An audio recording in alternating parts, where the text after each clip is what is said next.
निव्वळ पैशांचं व्यवस्थापन नाही, तर ते देशाचे सर्वांगीण धोरण असते. म्हणूनच शिक्षण, संरक्षण, उद्योग, व्यापार व कृषी अशा सर्वच गोष्टींचा त्यात समावेश असतो.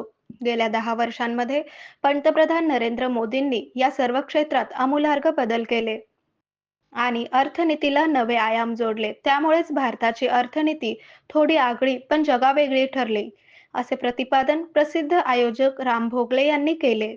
राष्ट्रीय स्वयंसेवक संघाची सहकारनगर येथील अरण्येश्वर प्रभात शाखा आणि विद्या विकास विद्यालय यांच्या संयुक्त विद्यमाने आयोजित केलेल्या शिक्षण महर्षी लक्ष्मीकांत जांभोरकर स्मृती व्याख्यानमालेत ते बोलत होते. राष्ट्रीय स्वयंसेवक संघाचे पद्मावती नगर संघचालक अविनाश धोमकर आणि विद्या विकास प्रशालेचे अध्यक्ष विंग कमांडर विनायक डावरे यावेळी व्यासपीठावर होते.